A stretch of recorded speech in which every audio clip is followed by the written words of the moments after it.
Niina and I. I think I got that right. You are very welcome to the Spirit Box. It's lovely to have you on the show. Thank you so much for having me. You're very welcome. So to get the show started to help orientate people, could you tell them a little bit about you, your areas of interest, and the work we're going to talk about today? All right. I'm Niina. I'm a Finnish folklorist, painter, writer, and illustrator. And my new book, Journey with the Finnish Goddess of the Sea, so Vellamo, is appearing summer 2026, and it's published by Moon Books Pagan Portal series. That is exciting. And my interest is mainly Finnish pre-Christian animistic worldview. So I'd say that's my main interest. There's this part of my spirituality that is based on väenusko, which is sort of traditional Finnish paganism, animism, all that. So that's the name that we use about it. It's also called as suomenusko, which means like Finn belief, but they mean the same thing. It's the reconstruction of the old worldview. And I've been very interested about it since I was a teenager, really. Okay. So this has been a long process. Brilliant. Well, I'm really looking forward to hearing about it today. So tell us a little bit about why you decided to write this book and what the book's about. I think it really came from this desire to connect with this particular deity. I was really interested about this archetype of the sea goddess, like as a global phenomenon, because we can find sea goddesses from every culture. Right. And Vellamo, as the goddess of the sea, I found her very interesting because the worship of this goddess, it goes back to a very long time, to the Neolithic times, the hunter-gatherer times, basically, about 9,000 years ago.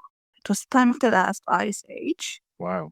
And Finland, Scandinavia, all the countries that are located by the Baltic Sea, these were all covered in ice 10,000 years ago. And Baltic Sea, that is the youngest sea on our planet.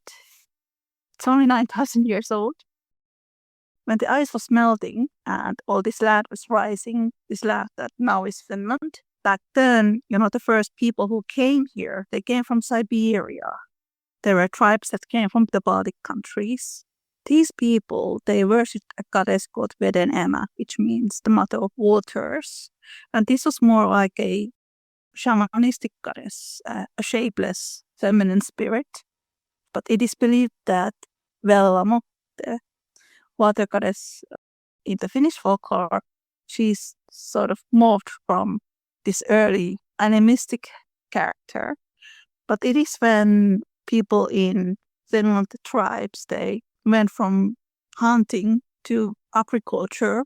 That's when the goddess became more human-like and got these features what we now see with the sort of universal sea goddesses. Okay. If that makes sense. Yeah, absolutely. And your book mentions that Finnish mythology is built on songs, poems, or spell poems rather than a single unified system. What does that feel like for you as a mythophile and a practitioner? Does this fragmented song-based nature make the tradition more personal and flexible, or more challenging to engage with? I think it can be challenging in the beginning if you're not familiar with it. I remember when I was like 15 years old and I was trying to read old poems from the books, the poem collections that we have, the spells. They were quite hard. They're written in Old Finnish. The language is quite flowery. It's very different than the Finnish that we speak today. But then at some point I realized that, they were performed, these spells. They are songs, literally, these spells. So I need to sing them and I need to chant them. And then that's when they opened up a lot more. I started to chant them with drums, with harps. They were performed orally to people. It's such an important thing for us as modern people to understand about this type of mythology and some of our folklores. You're completely correct. it's the same in Ireland. The mythology was performed, it was sung, it was recited to an audience often, and it really changes how people interacted with the stories and related to the stories. I really like that you approached it in that way. Yes. I know that in Baltic countries it's the same, like in Estonia and Latvia. Also in Lithuania, there is this tradition of the mythology is collected in song poems and chants. So we do find that in quite a few different cultures. These stories were performed before we had the ways to write them down, so that's good to remember. And then they were passed on from generations to generations. So you consider Vellamo, am I pronouncing that correctly? Vellamo, yes. Vellamo as a summer goddess, despite being worshipped year round. What one particular summer experience or memory do you have on the Finnish coast that you feel perfectly encapsulates her presence or power? Oh, that's a good question. I think that's something that kind of started this book. So maybe 4 years ago, I started to scuba dive again and snorkel again, since I hadn't done that since I was a child. So I started to go around like my local area to the lakes, to the seashore, and I would go snorkeling and, spend time underwater. And then I started to read all these myths about Vellamo at the same time and learn about her. So we don't have lots of myths about her. We have, some stories, some folk songs, but she is a little mysterious. And I did read that still 100 years ago, it was only every 10th Finnish person who knew how to swim. Really? And, back then people didn't know how to swim, not everyone. So maybe that's why we don't have that many stories about her. If she was this mysterious goddess who lived underwater, how could people access that? Yeah. And then those who went, they didn't snorkel back then, but diving, swim underneath the water, when they would come back and then they would tell these fantastical stories of the things that they saw there. People would have been amazed by that. And still today, when we go snorkel or swim, was it then in Northern Europe or anywhere else in the world, it is a different world underwater. So I think that's my best Vellamo memory. And it's a concept that you describe in the book, Vaki, as a universal energy. And this is really fascinating. Could you explain that to us? Yes. Vaki is this animistic concept in Finnish folklore. It is very similar to the Great Spirit in Native American myths, the Chi in China, Mana in Polynesia, the Force in Star Wars. It is this belief that everything is made of energy, that there is this web of energy around us. It's the power of every individual person. It's the soul and the power, like all the animals, the trees, stones, rivers, everything has Vaki inside them. Right. So it's the power. It can be seen as a soul or a spirit, like a living entity, but then it can also mean more of a collective spirit of different things. I can tell you a story about this because it's quite funny. In the 17th century, I can't now remember the name of the town where this happened. It was somewhere in Finland. Lutheran church was built into the town, and the townspeople who were basically pagans, believed in nature spirits, they went to the church for the first time. And they thought that the church was beautiful. It was beautifully lit. There were people singing songs, and the priest seems like a wizard who was very powerful, shaman chanting. And they thought that the Vaki of the church was powerful. So these people, they stole candles from the church, and then they later on used them in their rituals because the candles had the Vaki of the church. I love that story. That's great. Yeah, I love it. Tell us more about how would people cultivate this in engaging with the gods and spirits, or is it something that they can cultivate, or is it seen as something that's just innate in people? Yes, it could be cultivated. In Finnish folklore, the main focus point, I believe, has been on the different elements: the fire, earth, air, water, and then spirit. Those 5, they have their own Väki that people worked with. And also it's interesting because the Finnish gods and goddesses, well, most of them are related to different elements. Right. So they're all elementals at the same time. So when people work with the gods and goddesses, they essentially work with the Väki of the different elements. Like, for example, the fishermen, when they went fishing, they sacrificed some of the fish from the lake to the sea god or the sea goddess or the lake spirits. It was the same with the hunters. When they went hunting, the first catch of the day was usually left as a sacrifice for the forest god. Right. So there was a lot of respect in that sense towards nature. It kind of depends because Väki could exist in everywhere and in everything. Also in animals. If a snake bit a person, they would invoke the Väki of the snake when they were doing a healing ritual for the person that was bitten. So the Väki of the snake could mean all these things that we connect with the snakes, the good things and the bad things. So you would sort of invoke that collective ideas about the snake when you are healing the snake bite. It's really interesting. Yeah, absolutely. Could you tell us the story of Vellamo and the spinner? The spinner. Yes. I can read it. That'd be great. Vellamo and the spinner. Once upon a time, there was a little house by the shore. One night, the lady of the house heard someone knocking at the door. A beautiful woman stood outside, carrying a basket of fresh wool. She asked the lady if she would kindly card and spin the wool into yarn, as her spinning wheel was broken. In return for the work, she promised a generous payment. The lady agreed, and the mysterious woman left, saying that she would return after a few days. The lady began to card and spin the wool. A few days later, the mysterious woman returned. She examined the wool and stated that she could not accept it because the lady had used her hot water while spinning. The lady reflected on this and realized that she had dipped her fingers with saliva. As it was an old habit, she used to tame the bristle hair in the wool. The guest said that she would bring another basket of wool, and the lady could keep the spun yarns. After receiving the new basket, the lady used a cup of water to moisten her fingers while spinning. The mysterious woman returned and expressed her gratitude, complimenting the lady on her work. She declared that from that day forward, there would always be fish in the lake for her. The lady was confused, but thanked the guest, thinking that the basket of yarn had been a generous reward.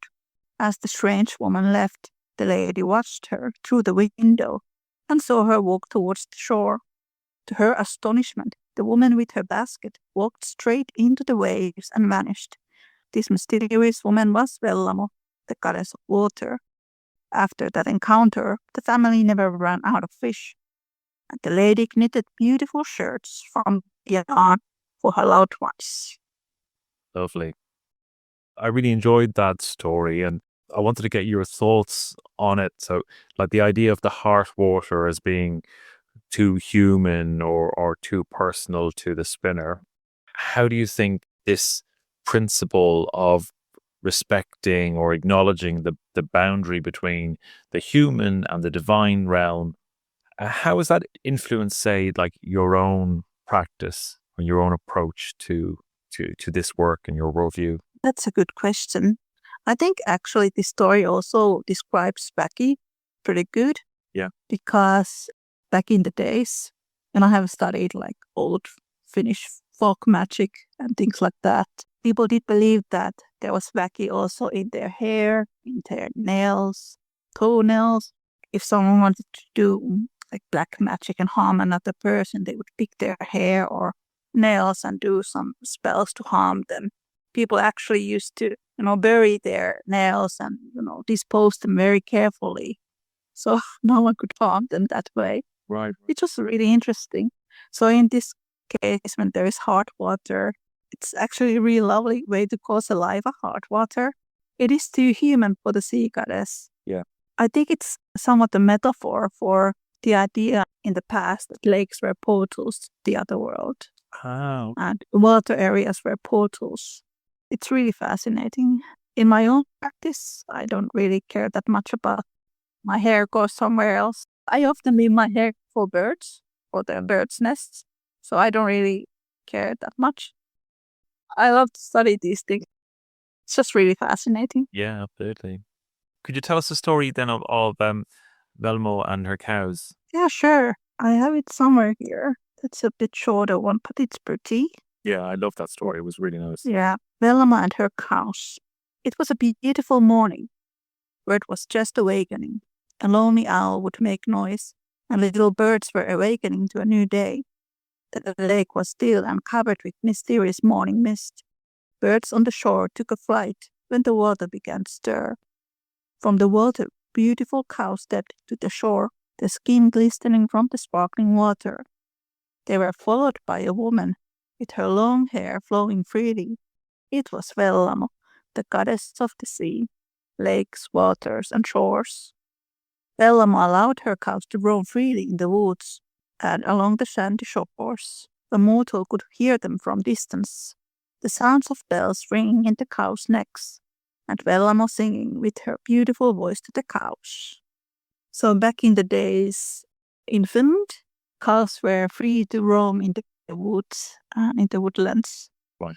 And it was also believed that Vellamo and her spouse Ahti, they kept underwater cattle underneath their underwater manor. And they also had different underwater animals. They had horses and cats and dogs and chicken and everything you can imagine. There are also descriptions of these underwater villages with blacksmiths and maids and everyone. In that early Finnish culture, were cows seen as in being very important, the primary sign of wealth in Ireland in like the Bronze and Iron Age, cattle were essentially the most important thing, really. Was it similar in Finland? Yeah, I would say it was quite similar. The more cows you had, the more farm animals, the wealthier the farm, essentially. And here in Finland, cows were seen as women's animals. They were sacred animals to Vellamo. And I think it's because, we get milk from cows. And, milk was connected with femininity. So I think that might be the link there. Right. Also, milk was turned into butter. And a lot of those activities related with cows and milk and churning, that was women's work. Gotcha. Back then. Yeah, makes sense. Can you tell us about Athola, the underwater kingdom? Sure. Ahti is the Finnish god of the sea. He was originally the god of seals.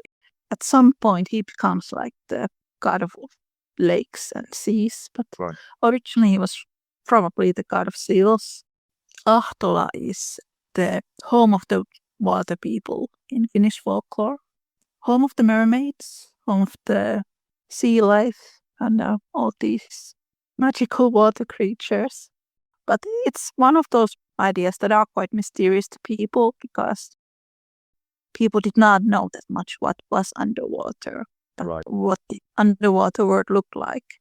I do think it's interesting because in a lot of Finnish folk tales, the different gods and goddesses, they live in these manners and they're very similar to those humans who worship them. I also found something similar from Slavic myths where water people have their little villages. I think it's the same with Welsh and Celtic myths. You can find some underwater towns. Yes, you can. Yeah, that's so interesting. There's so many interesting things around the kind of the different types of spells that you have in the book, and we'll get into. I've got a few questions on saunas because it comes up quite a lot. But there's a spell to stop rain which includes a blessing for QS sauna stoves. I'm sorry about my pronunciation. Pretty good. Oh, hey. And barrels of ale. Why do you think these two elements, like sauna culture and brewing, were so centrally placed in a charm against bad weather? Oh, that's interesting. And it's a funny spell. I think they also wish like water for the woman's cauldrons, which I always thought sounds very witchy. They sort of wish that the bad weather goes somewhere else. We actually had a goddess whose whole thing was brewing ale. Her name was Osmotar. She's not in this book. Maybe in the next. I'm not that familiar with the brewing culture or the importance of the ale. I do know that people drank a lot. Ale was served in lots of festivities. Yeah. Just in this poem, it has these descriptions of all things where people need water. So they are asking the water for all the kettles and the kilns and all things that we need in everyday life, all needed. The sauna culture, well, that's a very large topic. Did read once that the oldest saunas or sauna culture, it originates like 7,000 years, so it can be older than that. Right. Okay. Wow. Really interesting. Yeah, it's fascinating, and it's still such a prevalent thing in your part of the world. Going back, the vaki of water is categorized into healing and danger and aquatic life and mythic creatures. In terms of your spiritual practice, which of those aspects do you find yourself engaging with, if you're happy to share? I think to me, it's more about the environment, my connection with the environment in my spiritual practice.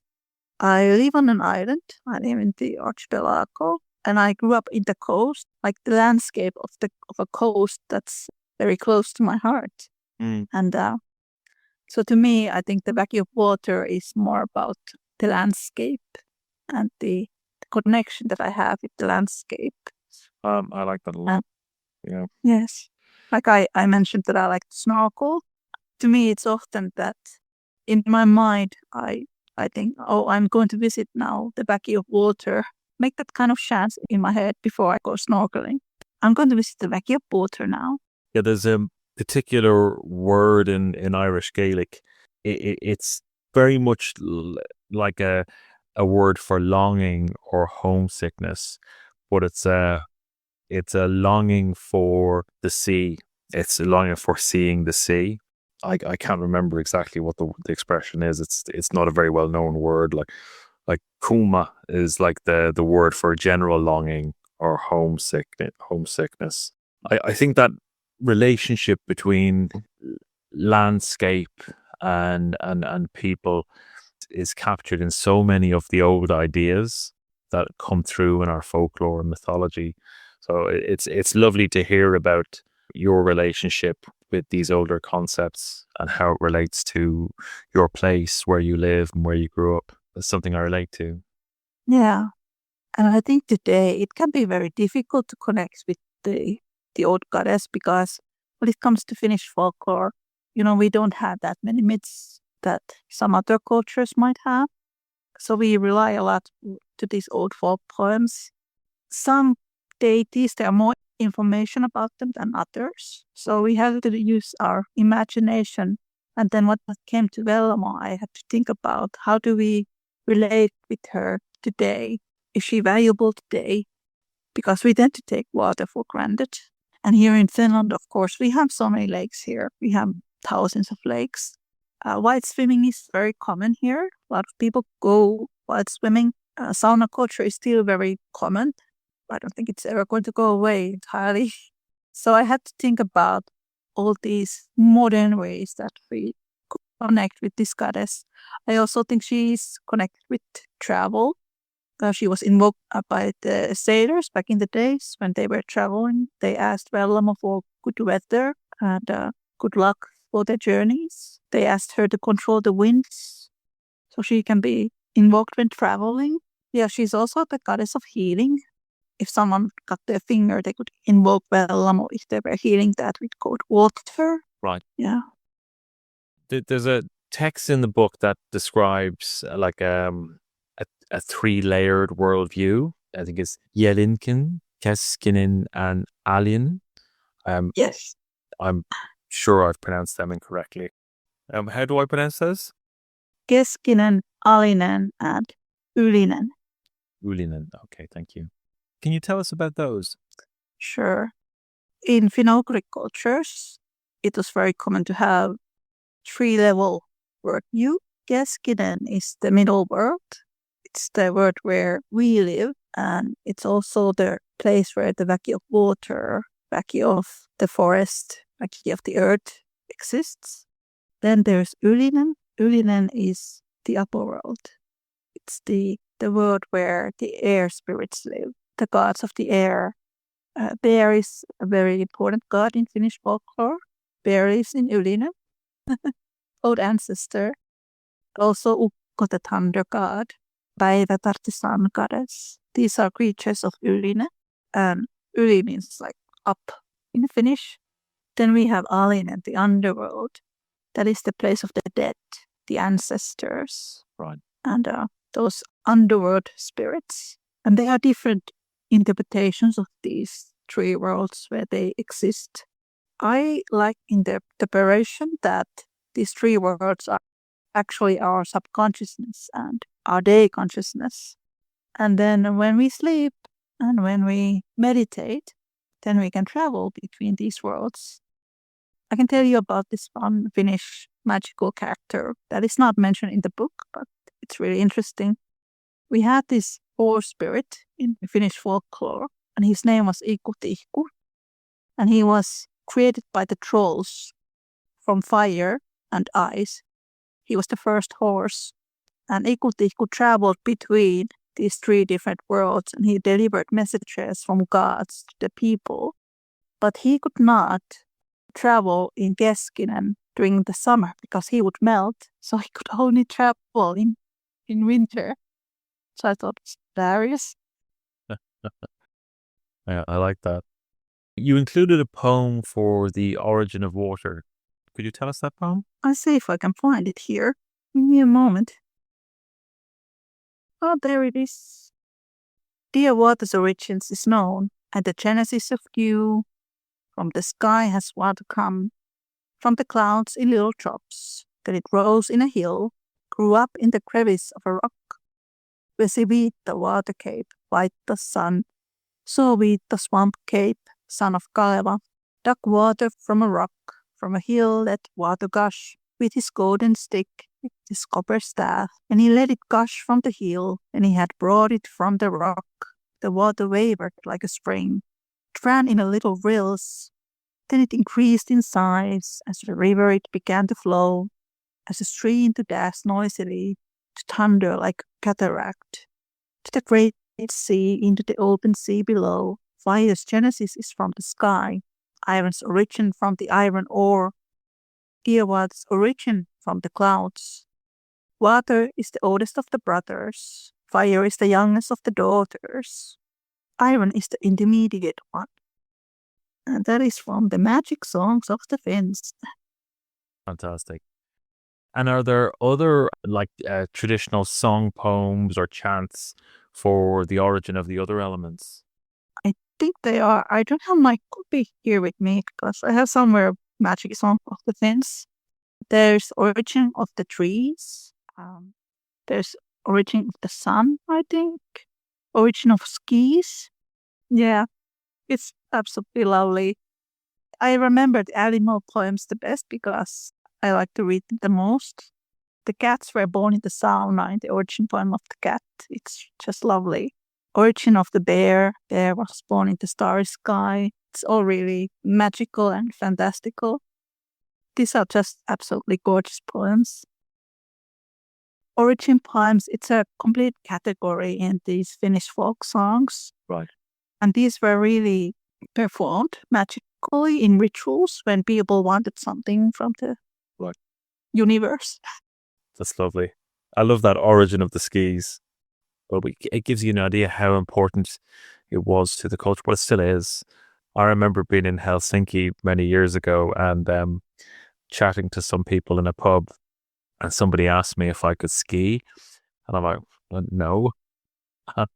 And they were absolutely horrified. They're like, what?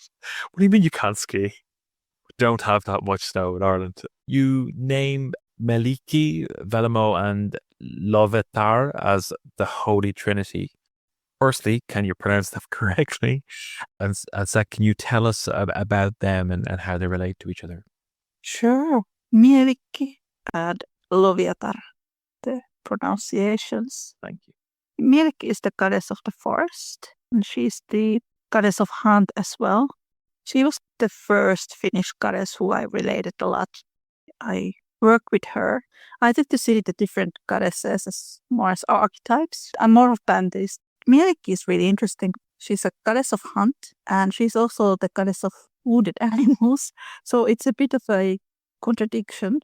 Right. And it's really interesting. When you think about it, she might be just a goddess of ethical hunting in the end. Right. And Loviatar, she's the goddess of shamanism and witchcraft. Ah. What happened with Mielikki is that when I was in my mid-20s, I was going through a bit of a crisis in my life. I stopped lots of very bad relationships that had bad impact on me. Mielikki being the goddess of hunt and then also being the goddess of healing, I sort of needed that energy from her. So I meditated her a lot during that time. Maybe I could say that she was more like my matron goddess for a period of time. And then after I turned 30, I had this bit of a slump, bit of a seasonal depression, really. I just couldn't get over it. Like, what's wrong? I would like to feel more connected with the season. It was one of those winters when we didn't get any snow and it was just really dark and rainy. Loviatar, she wasn't originally goddess of shamanism and witchcraft. She's also the goddess of death. A lot of people see her as a very negative goddess. She's better known as Louhi, which is her another name. Some people think that they are two separate goddesses.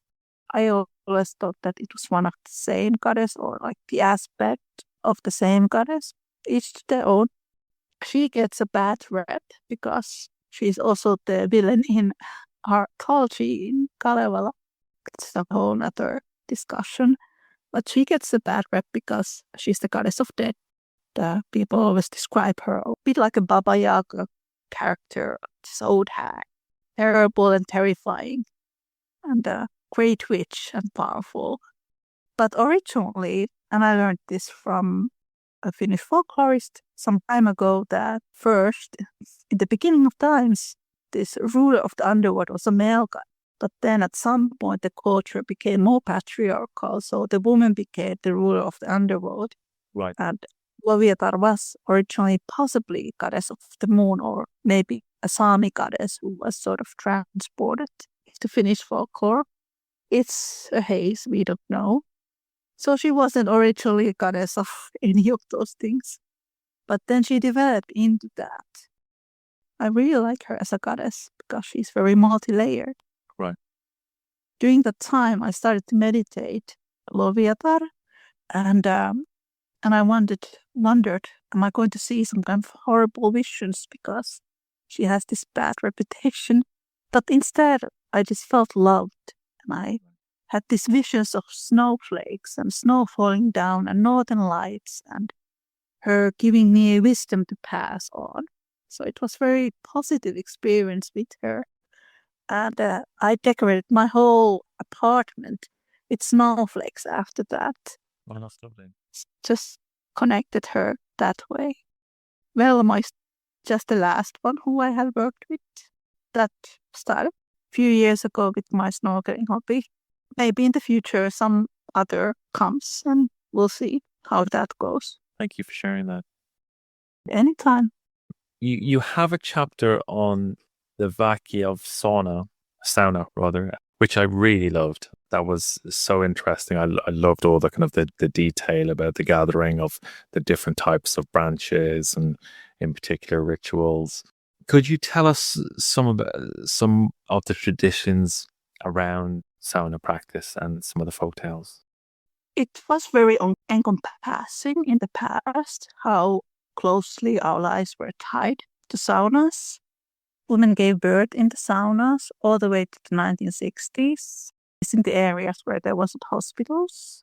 It's very common. That's because it was a clean and sanitized area. And, Right, okay. it was easy to heat water in the sauna. Best place to give birth Right. is the sauna. So that's also why in Finnish culture, saunas were seen as liminal spaces. It was a gateway to the spirit world as well. Women gave birth in the saunas. So the life starts in the sauna. Right. And then when people got married, groom went to the sauna with their friends. They had a sauna for the groom. Bride was washed in the sauna by her friends. So there were different rituals related to that as well. But the bridal saunas, they were only practiced in certain parts of Finland, not everywhere. But, still part of life. And then when a person died, their body was kept in the sauna before the burial, so it could last from a few weeks to a month. Right.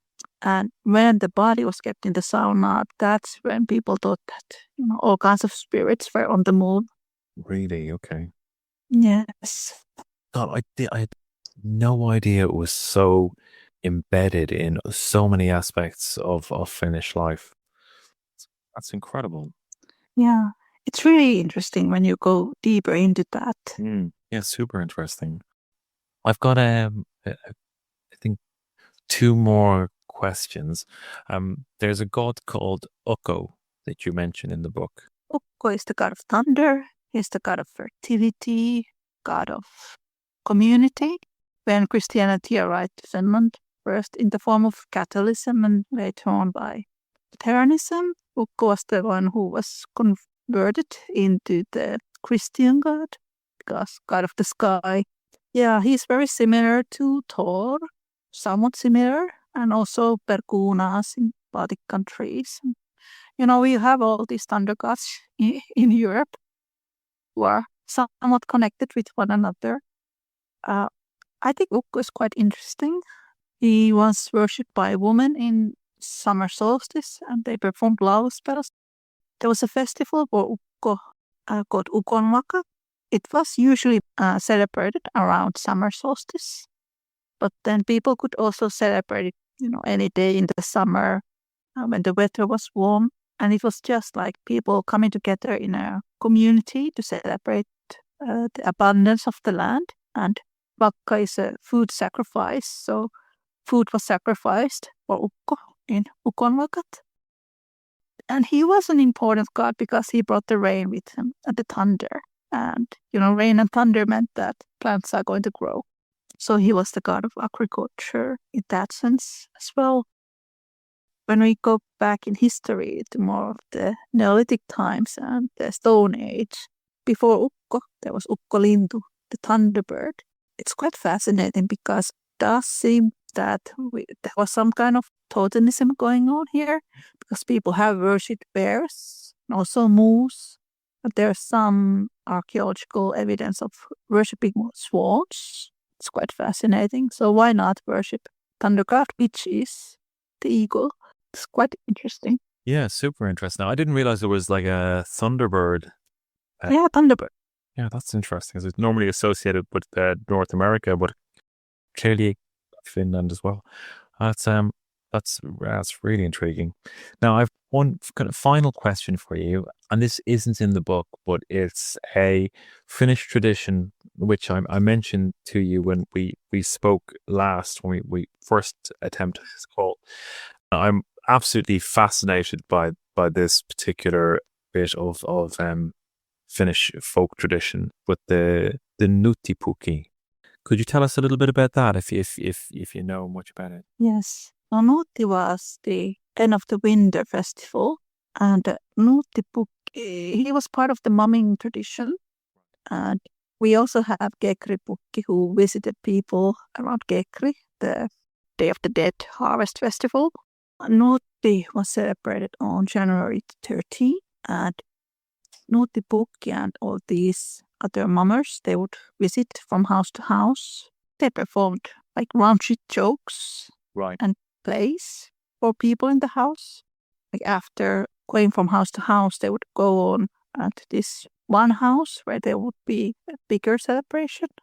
Now we have lots of these Pukki characters in Finland. Around Christmas time, there is Tapani Pukki, and he comes on the 26th of December, or he came on 26th of December. He was like a person that was dressed like a fine lord. Right. And it was after Saint Stefan, because it was the day of Saint Stefan. Yeah. And Tapani was the god of horses. He was the horse god. So these are groups of mummers, and the book is the leader of the mummers. In Kekri, they would dress up into furs and coats that were turned upside down. And it is believed that they might originate from some ancient fertility god or some kind of god that is related to the household animals or the farm animals. It's hard to say. But it's the tradition of mumming. And they would dress up in these furs. It's really the word of evil spirits. And the Nutipuki is dressed like a goat. Yes, yeah. Pukki means a goat in Finnish. Right. Of course it does. Yeah, it's similar to puck, and because a puck is a word for a goat in Ireland. Puka. Yeah, puka, which is a derivative of it, is a type of trickster spirit. Interesting. Yeah, there's lots to that word. It's just interesting to see it come up again in Finland. I'm fascinated by these mummer traditions because they're so prevalent across Western Europe that I'm aware of. They might be in Eastern Europe as well. I'm not familiar, but like we still have versions of this in Ireland as well. But there seems to be this window of this activity that lasts from harvest time in August straight through to around Yule and up into January 13th here. Yeah, super interesting. Well, Niina, I've really enjoyed talking to you. Thank you so much for coming and sharing your knowledge with us. It's a wonderful, wonderful book. I really enjoyed reading it.